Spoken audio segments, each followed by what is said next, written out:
4 ఏళ్ల క్రితం కరోనా చేసిన గాయాన్ని ప్రపంచం ఇంకా మరవకముందే మరోసారి ప్రపంచంపై మళ్లీ పంజా విసురుతోంది ఈ వైరస్.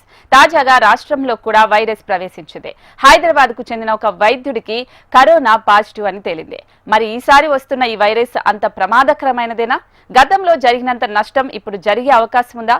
వైరస్ సోకకుండా ఉండాలంటే ఎలాంటి జాగ్రత్తలు తీసుకోవాలి? తదితర విషయాలపై KIMS hospital senior pulmonologist Ramana Prasad తో మా ప్రతినిధి రచిత ఫేస్ టు ఫేస్.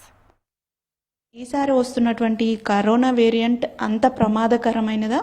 ఎలాంటి జాగ్రత్తలు తీసుకోవాలి? తదితర విషయాలను మనతో పాటు KIMS hospital senior pulmonologist Ramana Prasad sir ఉన్నారు. వారిని అడిగి తెలుసుకునే ప్రయత్నం చేద్దాం.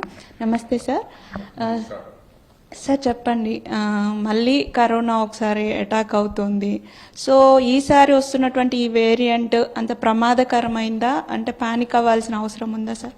మళ్ళీ కోవిడ్ వైరస్ నేనున్నానంటూ బయటకు వచ్చిందనమాట. మనం అవన్నీ చూస్తే సింగపూర్లో కానీ వేరే చోట్ల కానీ ఇన్ఫెక్షన్స్ వస్తూ ఉన్నాయి అంటున్నారు.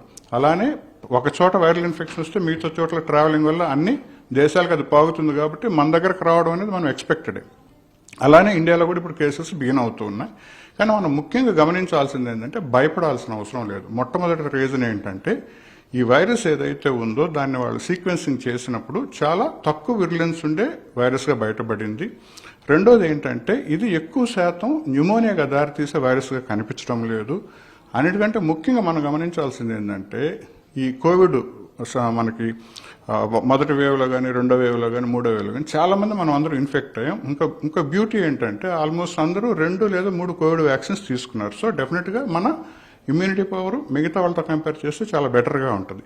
సో ఇప్పుడు ఏదైతే మనం మీడియాలో చూస్తున్నామో అక్కడ అలా అయిపోయింది, ఇక్కడ అలా అయిపోయింది, కొత్తగా కేసులు వస్తున్నాయి, భయపడాల్సిన అవసరం లేదు. కానీ మనం తీసుకోవాల్సిన జాగ్రత్తలు ముఖ్యం. అందరికీ తెలిసిందే కదా, మాస్క్ ధరించడం, సోషల్ డిస్టెన్స్ పాటించడం, హ్యాండ్ వాషింగ్, అలానే ఎక్కువ మనకి జనసమర్థత ఉన్న ప్రదేశాలకి దూరంగా ఉండడం.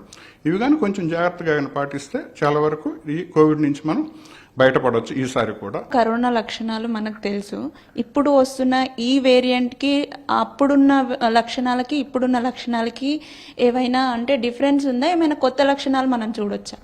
సేమ్ లక్షణాలు. ఎనీ వైరల్ ఇన్ఫెక్షన్తో ఏమవుతుందంటే అదే గొంతు నొప్పి, అదే జలుబు, అదే తుమ్ములు, కొంచెం 1-2 రోజులు కొంచెం హై గ్రేడ్ టెంపరేచర్ రావడం, దాని తర్వాత ఆటోమేటిక్గా సెల్ఫ్ సబ్సిడెంట్. ఇప్పుడు కూడా ఇది కూడా అలానే ఉంది. సో కొత్తగా న్యూ సిమ్టమ్స్ కానీ న్యూ ఆర్గాన్స్ ఇన్వాల్వ్మెంట్ కానీ ఏం కనిపించట్లేదు. నేను ఇంతకుముందు చెప్పినట్టుగా చాలా మైల్డ్ విరులెన్స్ ఉన్న వైరస్ ఇది. సో ఇది పాండమిక్ లాగా మారి ఎక్కువ మందికి హాస్పిటలైజేషన్ కానీ ఎక్కువ మందికి కానీ ఇబ్బంది కలిగించేటట్టుగా ప్రస్తుతం అయితే ఏమి కనిపించట్లేదు. అంటే ప్రజలు అంటే గతంలో కరోనా చేసిన గాయాన్ని మనం చూసాం. సో పానిక్ అయ్యే అవకాశం కూడా ఉంది. వాళ్ళందరికీ మీరేం చెప్తారు? అండ్ ఇంకా దీనికి సంబంధించి ఎలాంటి జాగ్రత్తలు తీసుకోవాలని సార్? రెండు. మొట్టమొదటిది ఏంటంటే పానిక్ అవ్వాల్సిన అవసరం లేదు. ఎందుకంటే ఇప్పటి వరకు మనకున్న ఇన్ఫర్మేషన్ ప్రకారంగా అది చాలా తక్కువ విరులెన్స్ ఉన్న వైరస్. సో భయపడొద్దు. కానీ ఏంటంటే వైరస్ అనేది గాలిలో ఉంటుంది కాబట్టి ఒకరు దగ్గినా తుమ్మిన ఇన్ఫెక్ట్ అయిన వాళ్ళు మిగతా వాళ్ళకి వచ్చే ఛాన్స్ ఉంటుంది కాబట్టి తప్పనిసరిగా మాస్క్ ధరించడం, జనసమర్థవంతమైన ప్రదేశాలకి అవాయిడ్ చేయడం, ముఖ్యంగా హ్యాండ్ హైజీన్ పాటించడం, అలానే ఎవరైతే డౌట్ఫుల్గా ఇన్ఫెక్షన్తో బాధపడుతున్నారో వాళ్ళు ఐసోలేట్ అవ్వడం, మిగతా ఫ్యామిలీ మెంబర్కి ఎక్స్పోజ్ కాకుండా, లేదంటే వర్క్ స్పేస్కి వెళ్లకుండా. సో వాళ్ళు కొంచెం జాగ్రత్త తీసుకుంటే మిగతా వాళ్ళకి స్ప్రెడ్ కాకుండా చూసుకోవచ్చు. అలానే మిగతా వైరస్ల బారిన పడకుండా మనకి ఏదైతే అడల్ట్ ఇమ్యునైజేషన్ వ్యాక్సిన్స్ అవైలబుల్ ఉన్నాయో వాటిని మనం వాడుకోవడం చాలా ఉత్తమం. సార్ అంటే గతంలో వచ్చిన వైరస్ పాండమిక్, ఈసారి వస్తున్నది ఎండమిక్ అని చెప్తా ఉన్నారు. అంటే దీంతో కలిసి మనం ఇంకా సహజీవనం చేయాల్సిందేనా? యాక్చువల్గా అదే మనం ఇంతకు ముందు బిగిన్ చేసింది అదే. ఇప్పుడు ఏదైతే ఈ వైరల్ ఇన్ఫెక్షన్స్ ఉన్నాయి, ముఖ్యంగా చిన్నపిల్లల్లో రెస్పిరేటరీ సిన్సిషియల్ వైరస్, అలానే చిన్నపిల్లల్లోను పెద్ద పిల్లల్లోనూ ఇన్ఫ్లుయెన్జా గ్రూప్ అంటాం దాన్ని. Influenza A, influenza B, swine flu అందరికీ ఎప్పటి నుంచో వాతావరణంలో ఉన్నాయి, అప్పుడప్పుడే వస్తూ ఉంటాయి వాతావరణం మారినప్పుడల్లా. అలానే వాటితో పాటు ఇప్పుడు ఈ కోవిడ్ కూడా యాడ్ అయింది. సో మనం ఇంతకుముందు అనుకుంటే వాటిలాగానే మనం వీటితో కూడా సహజీవనం చేయాలి, మన జాగ్రత్తల్లో మనం ఉండాలి. ఫైనల్ గా ఇప్పుడు కరోనా వచ్చినప్పుడు చాలా వరకు అందరూ వ్యాక్సినేషన్ తీసుకున్నారు అండ్ బూస్టర్ డోసులు కూడా తీసుకున్నారు. అండ్ ఈ వైరస్ వాళ్ళని కూడా మళ్ళీ అటాక్ చేసే అవకాశం ఏమన్నా ఉందా? ఇప్పటి వరకు వ్యాక్సిన్ తీసుకోని వాళ్ళు ఇప్పుడు తీసుకునే అవకాశం?